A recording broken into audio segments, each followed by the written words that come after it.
Bonjour à tous et bienvenue sur une nouvelle vidéo de la chaîne Tesla France 89. Aujourd'hui, petit trajet pour aller nous rendre dans le centre-ville de Troyes et ça a été l'occasion pour nous donc de recharger à destination sur une borne de recharge publique du réseau SDEA, donc qui est le syndicat pour l'énergie de l'Aube. Donc des bornes publiques qui se trouvent sur un parking public, voilà, à disposition de tout le monde. Je vais vous montrer du coup comment on avait trouvé la borne et aussi comment s'est passée la charge. Au passage, merci à tous pour vos commentaires et puis pour être de plus en plus nombreux à nous suivre sur la chaîne. Si vous n'êtes pas encore abonné, n'hésitez pas à cliquer sur la petite clochette pour vous abonner et avoir toutes les notifications.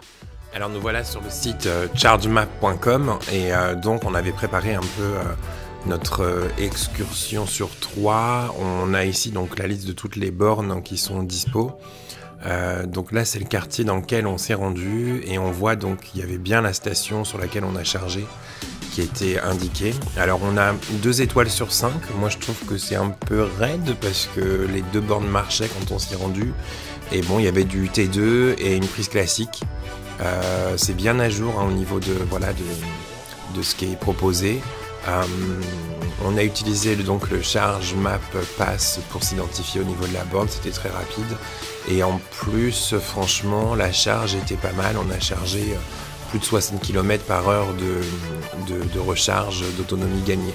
Donc sympa, vous verrez de toute façon dans la vidéo que je mets tout de suite. Nous voilà donc stationnés sur le parking public et à proximité des bornes. On utilise, voilà, on présente notre badge ChargeMap devant le lecteur pour s'identifier. Tout de suite, on a la réaction de la borne. Et très rapidement, voilà, c'est déverrouillé sur le côté et on peut donc connecter la prise de courant. Donc en haut, on a le T2 et en dessous, une prise classique. Donc on a notre câble T2, on va le brancher pour une charge la plus rapide possible. Il est déjà raccordé au niveau de la voiture. Ensuite, il faut bien passer le câble en dessous du cache pour pouvoir le refermer et verrouiller le câble. Comme ça, on est sûr qu'on ne va pas se faire débrancher. Et puis aussi, de toute façon, la charge ne se met pas en route tant que ça, c'est pas correctement réalisé. On connecte la voiture ensuite. Et là, voilà, vous voyez, c'est vert. Donc, la charge est en train de s'activer au niveau du véhicule. Et on va aller voir ce que ça donne au niveau de l'écran de la voiture pour voir la puissance de charge qu'on obtient donc. Parce que de toute façon, ça met quelques instants à se lancer au niveau du véhicule. Et on va avoir du coup la puissance qui va s'indiquer. Au niveau de la charge, donc là c'était gratuit. L'avantage aussi que c'était zone bleue et donc on peut rester plus longtemps stationné là comme on est en charge.